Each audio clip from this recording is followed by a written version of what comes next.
A paz do Senhor Jesus, Deus abençoe a todos, sejam bem-vindos. Mais um canal aqui na Coluna de Betel, a Porta do Céu.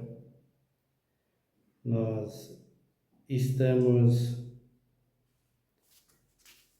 empenhados nesse trabalho, nessa responsabilidade que você já sabe, de pregar o Evangelho, falar a verdade. A coisa mais rara hoje do Evangelho é a verdade, sendo que o Evangelho é a verdade. E por que isso? O povo não quer pregar a verdade. Se eu falar a verdade para vocês, para as pessoas que ouvem o canal, eles não vão gostar. Porque na verdade que eu falo, eu não digo, olha, Deus falou, irmão, que vai ter uma casa para você. Deus falou, irmão, que Ele vai tirar esse problema seu. Deus falou, irmão, que Ele vai te abrir uma porta de emprego, que você vai ganhar 10 mil por mês. Deus falou, irmão, que você vai passar na faculdade. Deus falou, irmão, que vai ser assim, que vai ser essa. Se eu não falo isso, para você não interessa. Para você interessaria se eu falasse isso. Mas como eu vou falar mentira? Deus falou que você vai tirar o diploma e passar na faculdade? Falou? Amém. Agora não estuda aí, se esforça e durma em cima dos livros que você vai ver se você passa. Vai. Deus falou que vai arrumar um emprego para você que vai ganhar 10 mil? Falou? Que bom. Agora não se dedica, não trabalha, não faz a profissão, não pratica e não seja correto, honesto, batalhador, guerreiro mesmo, você vai ver se você consegue alguma coisa. Sério. Então eu não posso chegar aqui e prometer para vocês o que Deus não prometeu. Deus fará com uma condição. E que condição? Tudo que Deus faz tem uma condição. A única coisa que Deus vai fazer sem condição, aliás, até tem a condição, né? Mas sem pedir, digamos que satisfação a nós, é a destruição da humanidade. Vai chegar o tempo dele destruir, ele não vai perguntar, eu destruo, você quer que eu destrua? Você quer que eu faça isso e tal? Como pediu para Abraão, como falou para Abraão, para Ló, quando saiu de Sodoma e Gomorra. Como falou para Noé quando foi para trazer o dilúvio sobre a terra. Vou destruir a humanidade, vou fazer isso, vou fazer assim, vou fazer essa. Ele avisou. Fora disso, tudo que Deus faz tem que partir de você. Deus não faz nada sem que partir de você. Desde que Ele deixou o livre-arbítrio para todos escolherem, Ele não faz nada sem que você tome iniciativa. Você olha as curas de Jesus, os milagres de Jesus. Tudo teve uma iniciativa do homem. Todas as curas. Curou 10 leprosos? Curou, mas por quê? Foram até ele. Independentemente de qualquer coisa, ele curou. Matou a fome do povo? Sim. Mas partiu de quem? De quem foi a iniciativa? Ele deu a ideia, disse que estava todo mundo com fome, que ele queria saciar a fome dele, a sede deles. E alguém teve que ter alguma coisa. Não mandou um maná do céu ali. Mesmo lá no deserto, no filho de Israel, a iniciativa foi do filho de Israel. Então Deus não faz as coisas para o ser humano por diretamente ele, o Espírito e o Filho. Não. Tudo que Deus faz com o ser humano hoje tem que haver uma ação, uma reação do homem. Não tem como ser diferente. A única coisa que Deus faz aí, que Deus está fazendo, sem pedir satisfação para as pessoas, e mesmo assim já com cobrança, é os processos naturais que há na natureza, que há na terra. Por exemplo, chuva, calor, frio, né? No seu tempo. Ela vem. Tudo isso, mesmo assim, já não procede corretamente como era para ser. Ela vem, porque profecia de Deus não falha. Mesmo assim, já não vem como deveria vir, como Ele preparou para que viesse. Então, quando eu vou falar da palavra de Deus para você, eu não venho te fazer promessas aqui, porque sei que não adianta fazer promessas para você. O que eu venho fazer para você aqui, dizer para você aqui, que você precisa nascer de novo, querido. Você precisa ouvir o Evangelho, se arrepender, aceitar a fé, não importa quem você seja. É você o presidente Lula? Então, Lula, você tem que se arrepender. E você, Bolsonaro, tem que nascer de novo. Não basta dizer, conhecerei a verdade vos libertará. Liberta tanto e você não se libertou, querido. Não adianta dizer isso. Tem que dizer para todos, tem que dizer para o Donald Trump lá dos Estados Unidos. Tem que se arrepender, cara. Tem que nascer de novo. Essa é a grande verdade. No mais, você faça. E se você fizer corretamente, Deus ajuda. Se você fizer incorretamente, quem te ajuda é o diabo. Então, o que eu, como pregador, tenho que dizer para você, ser humano, você precisa se arrepender. Independente de quem você é. Se quiser ter salvação, se não quiser ter um lago de fogo com enxofre, onde as suas brasas borbulham no calor, no fervor, como pinche, exalando um fervor terrível que de longe se sente. Se você não quiser passar por esse processo, por quantos anos? Quem sabe é Deus, dependendo do seu pecado. O que você pecou? Quanto tempo você passou pecando? Eu vivi 110 anos. E quantos anos? Nesses 10 anos você se arrependeu? Nasceu de novo? Não, então você vai ter 110 milênios torrando no fogo, até pagar o seu último pecado. Pagou o seu último pecado, você vira cinza e desaparece. Essa é a grande realidade. Quer ver o que é isso? Eu visito hospitais e eu estou com uma pessoa da minha família internada, em estado grave no hospital. Eu chego lá naquela UTI e começo a olhar. Tem umas 5, 6 pessoas lá naquela UTI e todos ali recebendo determinados tratamentos. Uns fazem hemodiálise, outros, um tratamento do coração, para aquilo que é o problema dele e por que ele está ali entubado. Mas no Lago de Fogo não tem intubação não, querido.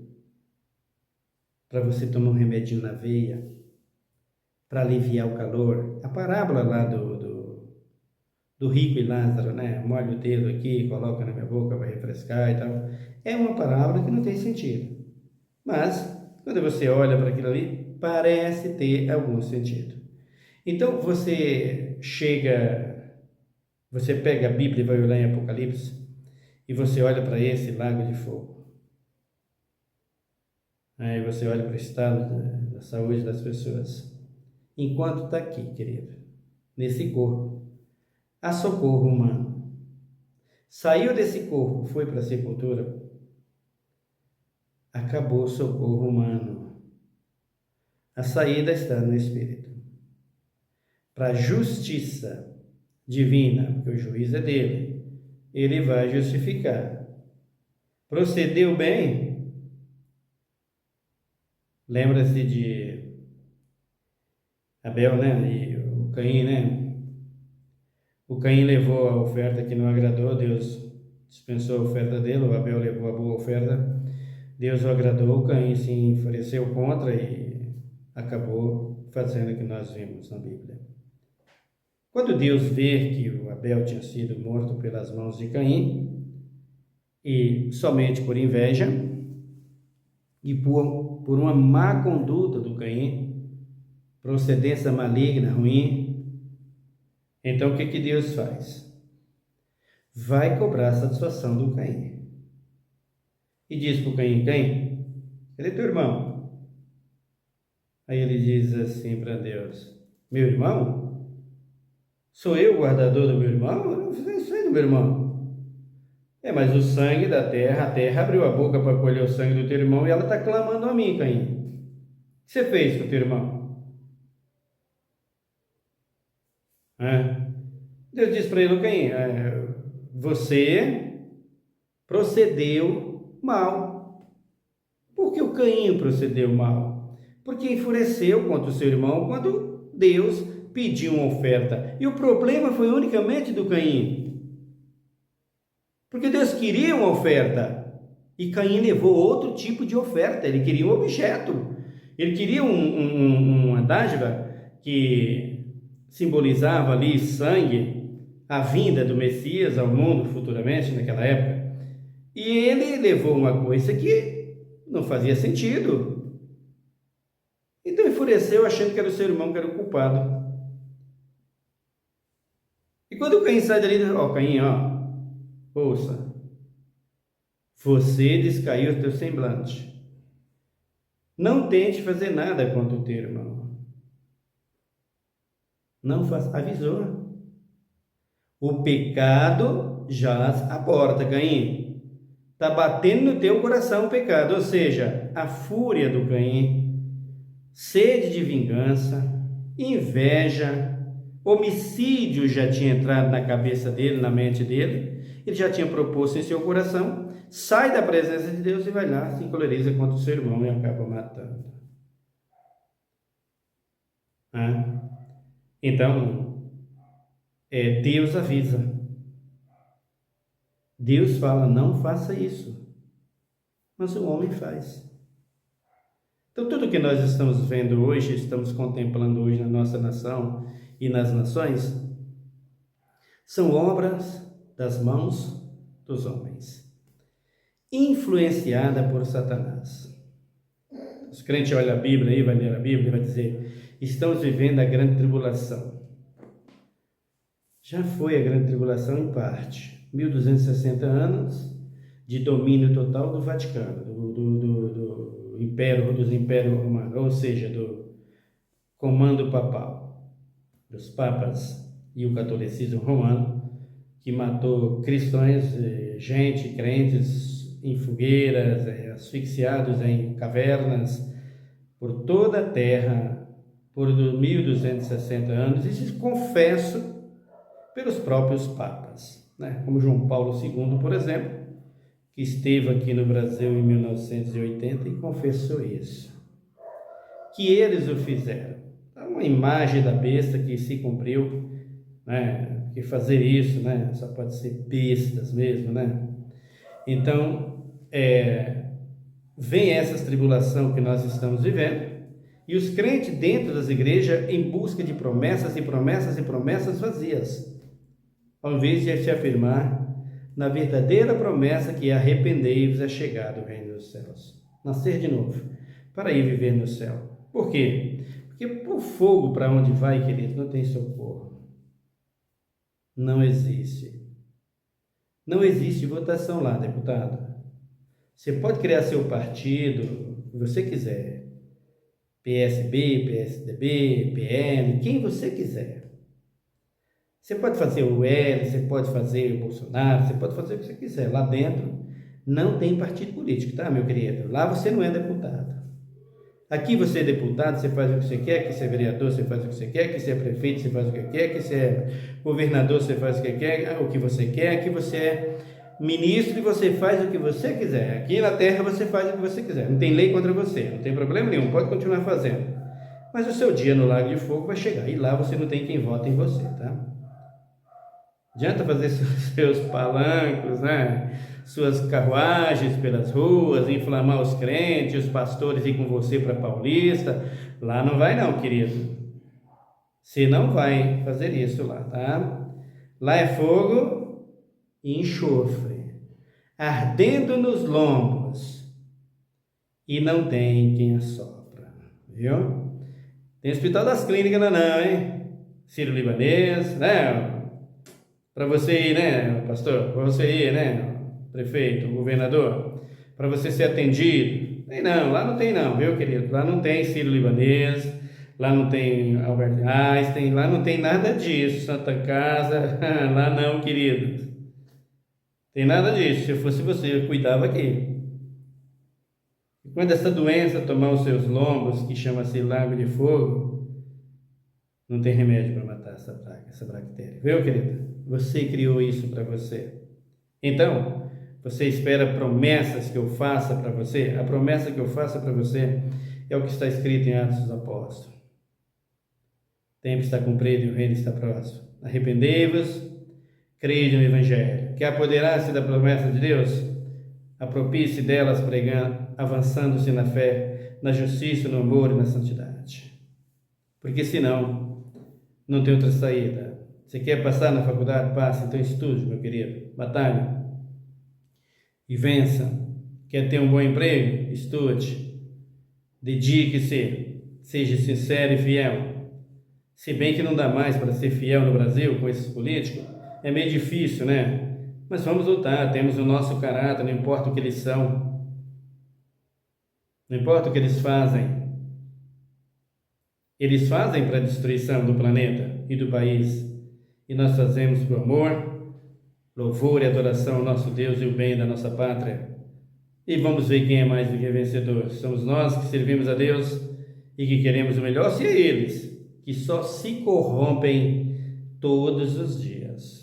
Por isso Deus não faz as coisas sem que você não tome uma atitude. Você tem que primeiro agir. Você tem que primeiro entrar em ação, para que depois Deus faça para você. Então, a palavra de Deus é uma promessa. E essa promessa já está determinada desde o planeta, do início da humanidade. Vai haver chuva, vai haver sol, vai haver calor, tudo que tem na terra vocês vão desfrutar. Isso é uma profecia dada por Deus, uma promessa feita por ele para o seu servo Adão. O Adão cai, o diabo vem e entra, mas Cristo vem e restaura a humanidade. Está aí, é só você querer. Mas para isso você precisa entender que o mundo é corrupto. Nós vivemos em corrupção e não vai mudar isso. Os políticos vivem em corrupção. A religião vive em corrupção e não vai mudar. Existem as suas exceções lá dentro, com certeza, e Deus trabalha nestas exceções. Seja você uma delas, que anda corretamente e justamente. Querem ver que Deus só trabalha em cima daquilo que tem as suas atitudes, que toma atitude para vencer? Vou te falar aqui de uma pessoa que vivia terrivelmente em sofrimento. Abram comigo no Evangelho de São Marcos. Evangelho de São Marcos. Acompanhe comigo o versículo de número 1, capítulo 5. Chegando ao outro lado do mar, a província dos Gadarenos, eles dizem que é Gezereno, né? Descendo ele do barco, saiu-lhes ao encontro dos sepulcros um homem, possesso de espíritos imundos, o qual morava nos sepulcros, e nem ainda com cadeia o podia alguém prender, pois, tendo sido muitas vezes preso com grilhões e cadeias, as cadeias foram por ele feitas em pedaços e os grilhões em migalhas, e ninguém podia subjugá-lo. Andava sempre de dia e de noite, clamando pelos montes e pelos sepulcros, ferindo-se com pedras. Quando ele viu a Jesus de longe, correu e o adorou, clamando em alta voz: Que tenho eu contigo, Jesus, Filho do Deus Altíssimo?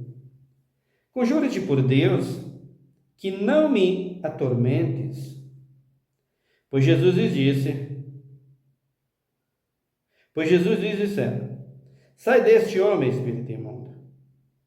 Então Jesus lhe perguntou: Qual é o teu nome?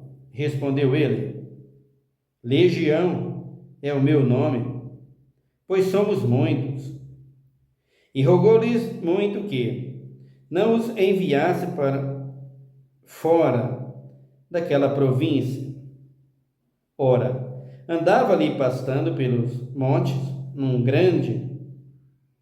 grande manada de porcos. Os espíritos imundos rogaram a Jesus: Manda-nos para aqueles porcos, para que entremos neles. Jesus o permitiu. Saindo aqueles espíritos imundos, entraram nos porcos, e a manada, que era cerca de 2.000, precipitou por um despenhadeiro no mar, onde se afogaram. Os que apacentava os porcos, fugiram e o anunciaram na cidade e pelos campos. Muitos saíram para ver o que havia acontecido. Indo ter com Jesus, viram o endemoniado, o que tivera a legião, assentado, vestido em perfeito juízo, e temeram. Os que ali tinham visto contaram-lhes o que aconteceram ao endemoniado e acerca dos porcos, e começaram a rogar-lhes que saísse da terra deles. Ao entrar Jesus no barco, rogaram-lhes o que foram endemoniados, que o deixasse estar com ele. Jesus, porém, não permitiu, mas lhes disse: vai para a tua casa, para os teus, e anuncia-lhes quão grandes coisas o Senhor te fez e com teve misericórdia de ti. Então ele foi e começou a anunciar em Decápolis quão grandes coisas Jesus fizera, e todos se maravilhavam. Muito bem, queridos. Essa passagem da Bíblia nos traz, podemos dizer que, muitas reflexões. Nos leva a uma meditação bem profunda do que é uma pessoa sem Cristo, uma pessoa espiritualmente falando no estado de destruição, como estava esse moço, e quantos tem no mundo hoje. E o que está acontecendo e o que sucede hoje com a humanidade, de uma forma geral. Quando Jesus diz para seus discípulos: o mundo jaz do maligno. Ele diz para os seus discípulos: eis aí o príncipe desse mundo, ele nada tem em mim. O apóstolo Paulo disse que Satanás é o Deus deste mundo, deste século. Então, nós podemos entender a condição do ser humano hoje na mão das entidades malignas, na mão dos demônios. Então aqui, esse moço, ele, chamado endemoniado gadareno, ele era um instrumento daquela legião de demônios. Então, os demônios, tudo que fazia naquela região, tanto é que ele falou para ele: essa província é minha, esse bairro é meu, ele quis dizer isso, né? Então, aqueles espíritos imundos possuíam aquele moço, e onde ele morava, onde ele levava o moço para habitar? Nos sepulcros, né?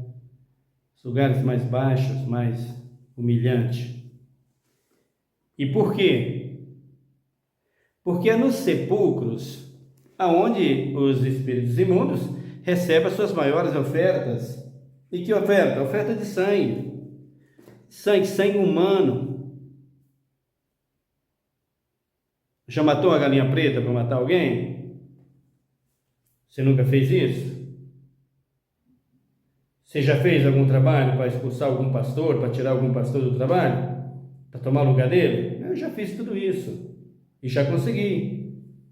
Com quem? Com os demônios. Quando eu falo para vocês de demônio, eu falo de experiência e do que é real. E quem são eles? Tancahua, Zé Pilintra, Pombagira, Exus, Erês, guias, caboclos, orixás, são todos eles. Ogum, Iemanjá, são esses. Estou te falando deles. Então, quando se fala dessas coisas, se fala de um mundo real que vem no espírito e opera no mundo humano. Porque para que se o mundo humano seja atingido por essas coisas, tem que primeiro partir do mundo espiritual. Esse mundo físico e humano que aqui está, ele nunca irá para frente se não houver uma intervenção no mundo espiritual em cima disto. O problema é que lá existe a mão de Deus, que opera para o bem de todos, mas o que comanda hoje é a mão de Satanás para matar, roubar e destruir. Por isso esse espírito imundo possuía esse rapaz e ele habitava naquele lugar, nos sepulcros, né? Ele contribuía com a morte de muita gente. Creio eu que já tinha acidentes naquela época, né? Não tanto quanto hoje, mas acidentes sempre existiu. Homicídios, não tanto quanto hoje, mas já havia também.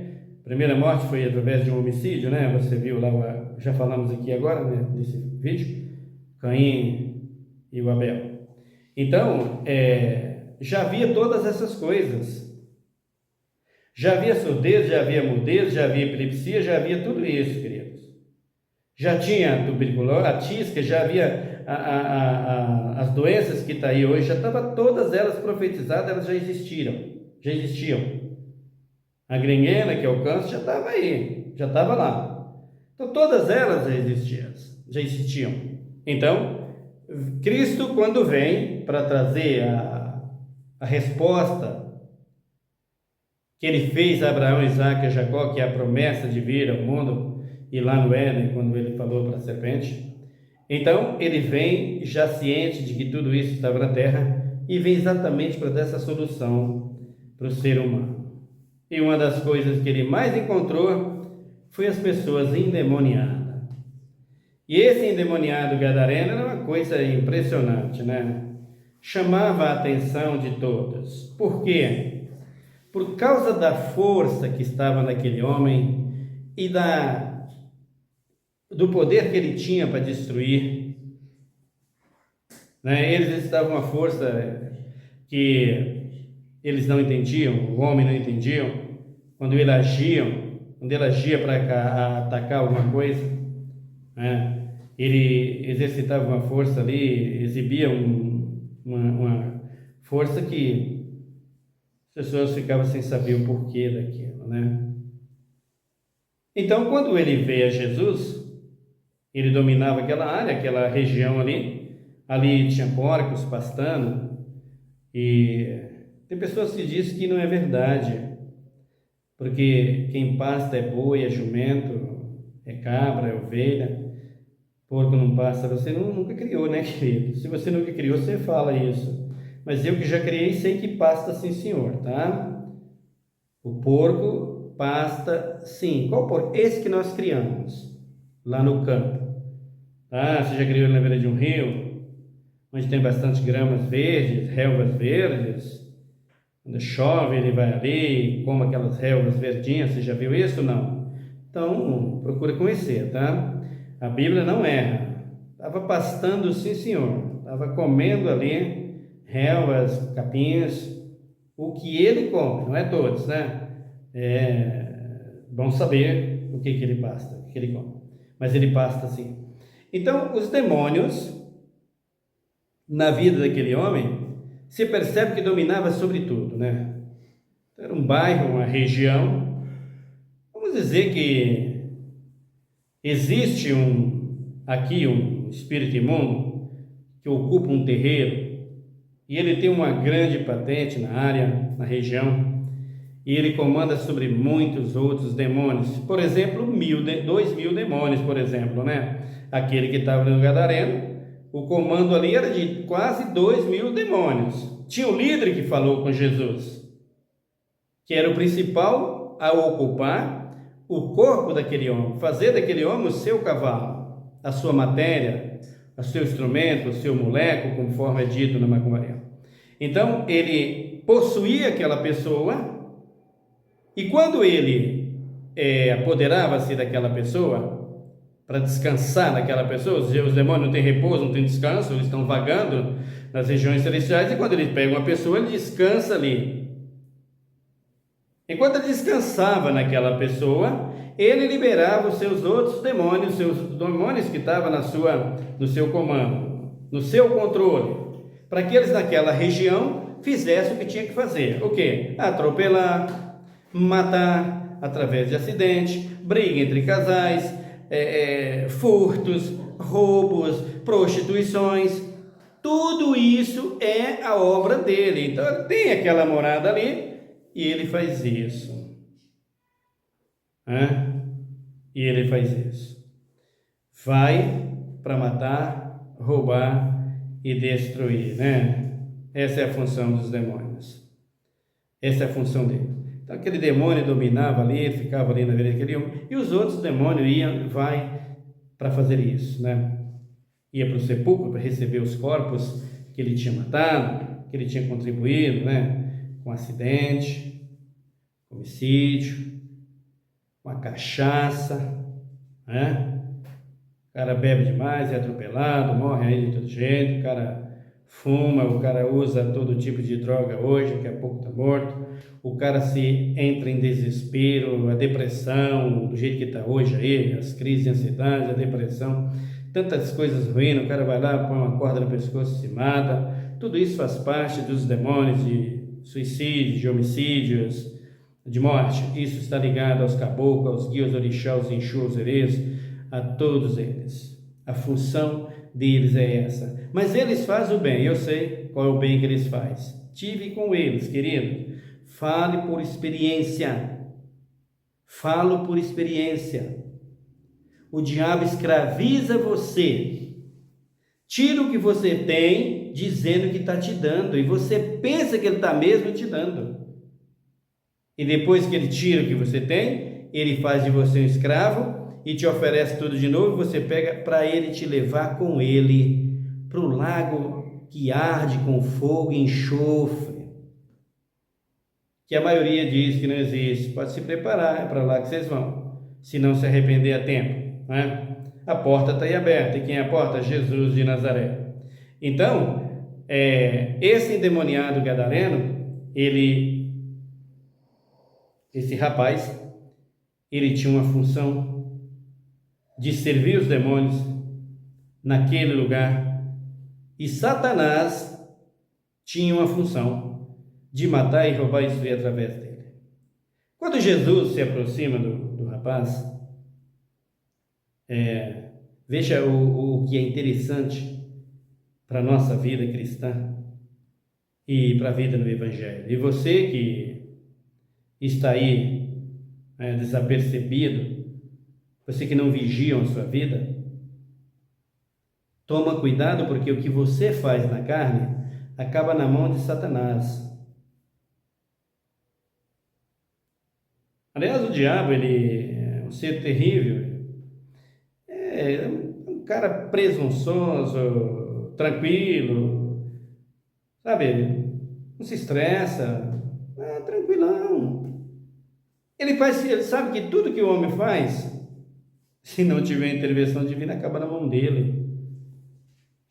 Por isso ele deixa o homem à vontade.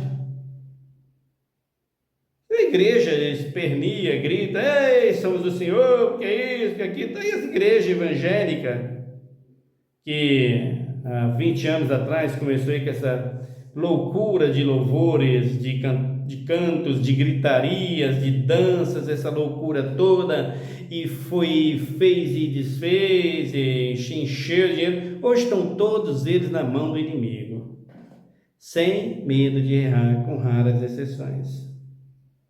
Se não se arrepender, são castelos feitos em areia, queridos. Se não pôr a casa em ordem, seu fim é fogo, né? Tenha cuidado. Então, as pessoas não percebem, às vezes, e acham que está em Cristo, que é de Deus.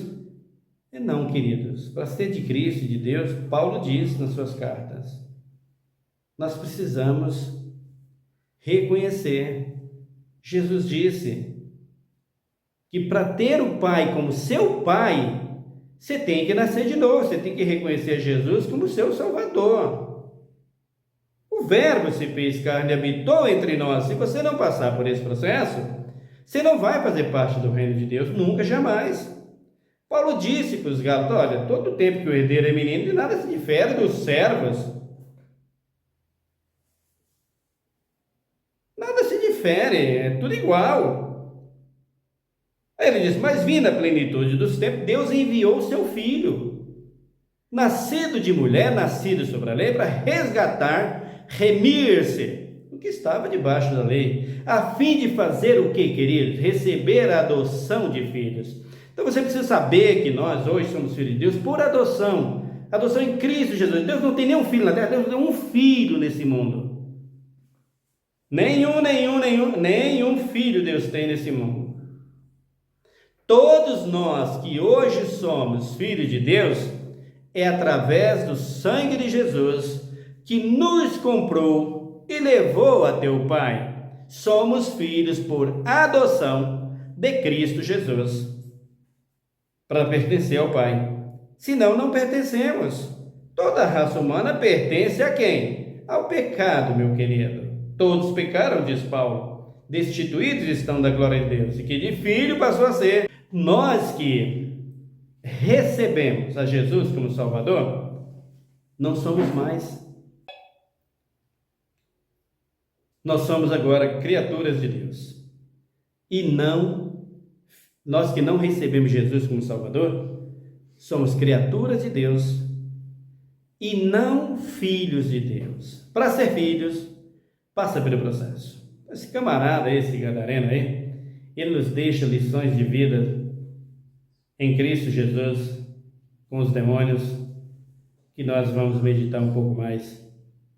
E eu te peço que ouça o vídeo, veja o vídeo. No próximo vídeo nós veremos grandes riquezas para nós nesse texto que Jesus está falando aí, grande conquista e vitória. Nós veremos aí tanta vergonha da igreja, mas nós veremos aí o poder, a grandeza, a força, a coragem de Jesus e aquele que ele passou a nós, para nos dizer: vocês podem tudo isso. Satanás é controlado por Deus e é controlado por você. É só você querer. Agora sai do seu comodismo, das suas vaidades. Venha para Cristo. Seja sincero. Coragem e determinação. Um caráter para Deus. É o que Deus espera de mim e de você. Seja sincero. Tome suas atitudes corretamente. E prossiga como cidadão, como cidadã, para servir a Deus. Senão, você vai ficar para trás. Ore comigo agora. Pai, em nome de Jesus, obrigado por esse privilégio de falar a Tua palavra. Tu és grande, Tu és maravilhoso, Tu és soberano, Tu és poderoso. Nós queremos Te louvar, Te exaltar, Te bendizer, hoje e para sempre. Muito obrigado pela obra do Teu Espírito. Nós estamos vendo aqui nessa passagem como é perigoso e como não dá para brigar com Satanás. Estamos vendo nessa passagem como é bom te servir. Nem tudo que a gente fala, a gente tem. Mas tudo que o Senhor prometeu, eu posso tê-las, desde que sigo as tuas orientações. Jesus querido, obrigado pela tua palavra, por esses exemplos que o Senhor nos deixou. Tem muitos endemoniados gadarenos pelo Brasil hoje, Senhor. Lá no Palácio do Planalto com certeza deve ter. Só não se manifesta. Mas se o Senhor passasse lá, manifestava com certeza. Se o apóstolo Paulo, ou se um homem na virtude dos apóstolos passasse lá, talvez até os primeiros a fazer isso, a se manifestar como gadareno, seria isso que diz que é crente, né, Jesus? Tu sabe disso. Mas o teu exemplo nós precisamos deixar na terra. E para deixar o teu exemplo nessa geração corrompida e pervertida, temos que meditar na tua palavra. Precisamos do teu Espírito Santo, senão não chegamos a lugar nenhum. Pai Santo, obrigado pela nossa nação, abençoa o meu povo, a minha pátria, abençoa os jovens, abençoa cada um, dá vitória, dá livramento e usa as nossas vidas em tuas mãos. pois Tu és o Deus da nossa salvação. Obrigado por tudo. Eu poderia dizer, Senhor, que a humanidade hoje está com o guarda-arena, mas eu não vou dizer porque possessões é possessões e opressão é opressão. Posso dizer que a humanidade está oprimida como estava aquele bairro, aquela província, por causa daqueles demônios. O Brasil está numa opressão como essa. As provas estão aí, as doenças, as dores, as aflições, o sofrimento. Porque querem, porque escolheu isso e porque escolhem isso. Se escolhesse ao Senhor, tudo seria diferente. Por isso eu quero a Ti, Jesus, hoje e para sempre. Abençoa os inscritos nesse canal, que eles possam prosperar. Abençoa os meus irmãos, a minha família, meus parentes, minhas parentelas, os jovens da nossa nação, os que estão nos presídios, os médicos, nos hospitais, os que estão no leito de dor. Tenha misericórdia de cada um. É que te peço hoje, para sempre, em Cristo Jesus. Amém, Senhor. Deus te abençoe, meu querido. Fique na paz em nome de Jesus.